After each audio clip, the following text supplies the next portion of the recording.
सारे भैया ने भाई मेरी राम राम। मैं जगदीप शर्मा स्टेप अप जे सर यूट्यूब चैनल पर आपका स्वागत करता हूं।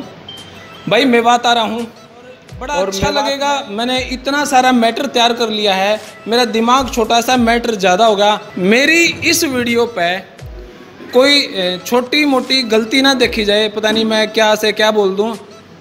सिर्फ भावनाओं पे फोकस करे, ना तो ये मुस्लिम के पक्ष में, ना ये हिंदू के पक्ष में, ना ये मुस्लिम के। तो थी जी हल्की हल्की बात। अब थोड़ा सा बात को और मुद्दे तक ले जाते हैं। सर मैं आपसे एक बात जानना चाहूँगा, ये स्कूल में बैठे हैं हम जी, स्कूल में क्या ये वही स्कूल है जैसे हमारे जींद साइड में, भिवानी साइड के जो स्कूल हैं वैसा ही स्कूल है? वैसे ही इंग्लिश, मैथ, हिंदी, साइंस सब कुछ पढ़ाया जा रहा है यहाँ पे? बिल्कुल सारा जो सारे हरियाणा में पढ़ाया जाता है जी, वो स्कूल में पढ़ाया जाता है। मतलब बच्चे अगर ड्रेस ना पहन के तो पिटाई भी होती है, डांटा भी जाता है, ऐसा सब कुछ होता है यहाँ? बिल्कुल उसी जो मतलब एक स्टैंडर्ड स्कूल होता है जो किसी भी डिस्ट्रिक्ट में अच्छे स्कूलों में होता है, उसमें शूज़ होते हैं, ड्रेसिंग होती है, वेल उसका तरीका होता है, वही सांस्कृतिक कार्यक्रम होते हैं, एनुअल फंक्शन वगैरह सब, डीजे वगैरह सब बजता है। सब कुछ डीजे भी बजता है, डांसिंग भी होती है, आर्ट्स भी होती है, गेम्स भी होते हैं। जो तमाम चीज़ें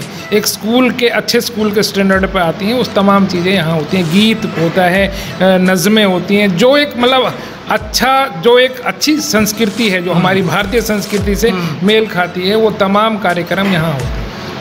क्योंकि ऐसा अजीब सा लगा है कि भाई यहाँ पे भी क्या वही होता है, क्योंकि अभी तक दिमाग में परसेप्शन कुछ और है। सो मैं ये बात, हम स्कूल में पढ़ते थे, सुबह प्रेयर होती थी, असेंबली लगती थी, उसमें नेशनल एंथम होता था, प्रार्थना होती थी, बच्चों के नेल चेक होते थे, अटेंडेंस लगती थी। क्या सब कुछ नहीं? सब कुछ उसी तरह से होता है। और हो सकता है कि आज जो नए वैल्यूज़ हैं जी, उसमें और बेहतर होता हो कि चीज़ें इंग्लिश में प्रेयर करा देते हैं, या जो आज की स्टैंडर्ड प्रेयर्स हैं, जो पूरे हमारे टाइम में एक प्रेयर होती है, ए मालिक तेरे बंदे हम, इस टाइप की। हाँ, वो भी होती है। अब 6-7 प्रेयर्स हैं, उनमें से वो एक भी होती है जो उस बहुत पुराने टाइम में होती थी। नेशनल एंथम भी होता है। इतनी सर्वसम्मति दे भगवान, इतनी शक्ति हमें दादा, ये सब होता है यहाँ।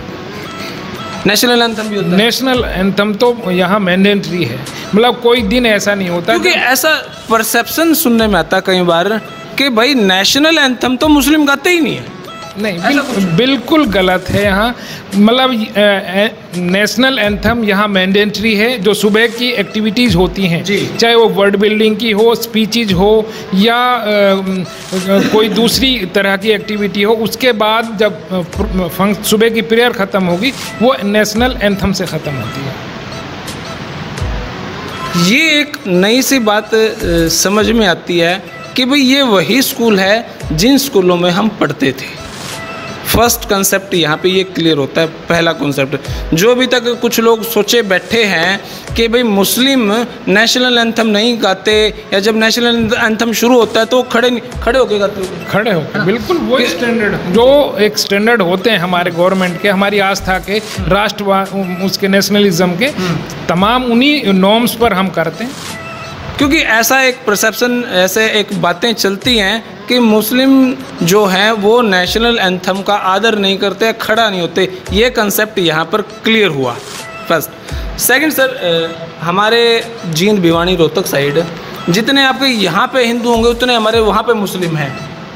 तो वहाँ पे बहुत सारे स्कूल ऐसे हैं, जैसे DAV है या इस टाइप के स्कूल हैं, वो सुबह हवन करवाते हैं। क्या यहाँ के स्कूल में, आपका तो मैं नाम नहीं लूँगा क्योंकि सारे स्कूल तो वहाँ भी ऐसे नहीं है, DAV स्कूल भी यहाँ पर, क्या वो हवन होता है यहाँ पे? हाँ, कुछ स्कूलों में होता है, जो कुछ खास संस्थाओं के तहत चलते हैं। जैसे RSS के तहत कुछ स्कूल हैं। अच्छा, जैसे दयानंद सरस्वती है, हिंदू हाई स्कूल है, कुछ और भी संस्थाएं हैं जो उस विचारधारा से जुड़ी हुई हैं। तो वो उस तरह के हवन और जो ये अपना गायत्री मंत्र वगैरह ये करवाते हैं।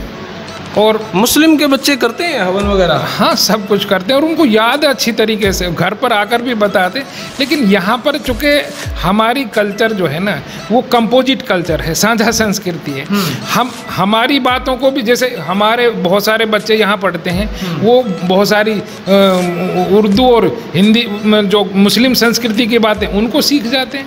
कितने बच्चे मेवात मॉडल स्कूल में पढ़ते हैं जो मुस्लिम कल्चर को सीख जाते हैं, और जो बच्चे हिंदू स्कूलों में पढ़ते हैं, जैसे हिंदू विचारधारा वाले स्कूलों में पढ़ते हैं, वो गायत्री मंत्र और पूजन को ऐसे सीख जाते हैं। सब कुछ सबको पता होता है यहाँ पर। लेकिन क्या आप, जैसे आपका जो स्कूल है, क्या आप यहाँ पे सिखाते हैं ला इलाहा इल्लल्लाह मोहम्मद रसूलुल्लाह? नहीं, ये एज ए जो हमारे उसमें शामिल नहीं है, जो हमारा सिलेबस है जी, एज ए लैंग्वेज।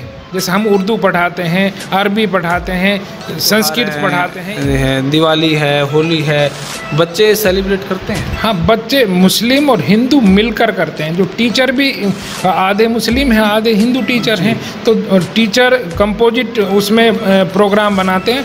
और हर बच्चा, हमारे पास सारे सालों की वीडियो हैं जो हम वीडियो पे शेयर भी करते हैं। अलिफ जो इंटरनेशनल स्कूल है उसके पेज पे भी शेयर करते हैं लोग इसका। और ऐसा भी नहीं है, बहुत सारे अच्छे रिएक्शंस आते हैं कि भाई हम कंपोजिट कल्चर में यहाँ दिवाली, होली, दशहरा, ईद, मिलन सब हम यहाँ करते हैं। और यहाँ इस चीज़ को कोई बुरा नहीं माना जाता कि भाई वो बच्चे उसमें पार्टिसिपेट करते हैं, वो बच्चे उसमें यहाँ हमारे मौलवी का बच्चा यहाँ कृष्ण जी बनता है। जो हमारे सांस्कृतिक प्रोग्राम होते हैं उसमें एक मौलवी का बेटा, अख्तर का पोता, जमील का लड़का कृष्ण भगवान बने थे। और वो उसकी पोज, मतलब लोगों ने देखा कि भाई ये पहचान नहीं पाया कि मतलब ये किसी मौलवी का पोता होगा। तो ये हमारे यहाँ कंपोजिट कल्चर को अच्छा समझते हैं। मतलब अगर हम एक दूसरे का रूप बनते हैं तो उसको ज़्यादा पसंद करते हैं कि भाई देखो हम। तो बात है इस टाइप की, आपके जो हम ये सुनते हैं भाई मुस्लिम के उलेमाओं ने फतवा जारी कर दिया, आप इस तरह का नहीं करोगे, इस तरह का कोई आते नहीं है फतवे वगैरह? देखिए, हमारे यहाँ फतवे बहुत कम लागू होते हैं उस तरह के, जो एक अंधाधुंध वाले अंधविश्वास वाले फतवे होते हैं ना, वो यहाँ पर अगर फतवे लागू होते हैं ना तो हमारे यहाँ भात, छूचक, खेत, जो सारी परंपराएं, कुआं पूजन, हम यहाँ हमारा पूजन वगैरह होता है, अभी तक होता है। हमारे यहाँ मेरे हिसाब से 15-20 साल पहले तक गोवर्धन मनाते थे। होली इकट्ठा खेलते हैं पूरे गाँव में। मेरा गाँव है जहाँ सेव का, वहाँ पर हर हिंदू मुसलमान होली खेलता है और वो रंग लगाता है एक दूसरे को।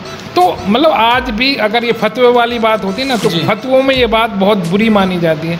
लेकिन हमारे यहाँ आज भी कोई ना निकले तो अलग बात है, लेकिन रंग में ज़रूर हम, जैसे हम किसी प्रोग्राम का ज़रूर हिस्सा होते हैं।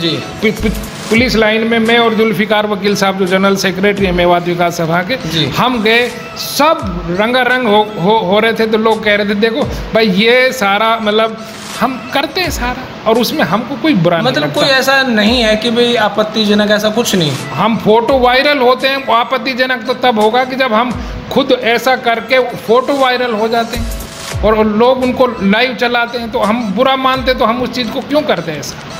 ऐसा कुछ भी नहीं है। लोगों ने कुछ जो कम ज़हीन लोग हैं यहाँ भी हैं जो चीज़ों को उस तरह से देखते हैं, करे ये कौन लोग हैं।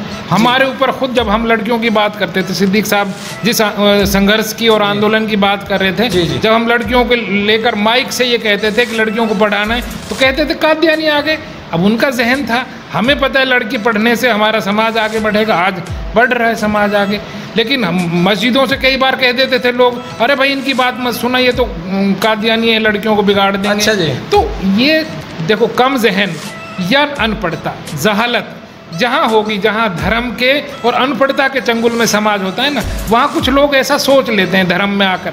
लेकिन अमूमन लोग ऐसा नहीं है, वो बहुत खुले दिमाग से सोचते हैं कि पढ़ाई लिखाई, शिक्षा, तालीम ही आगे बढ़ाती है। और कंपोजिट कल्चर जो देश का कल्चर है उसकी मिसाल तो मेवात में दी जाती है।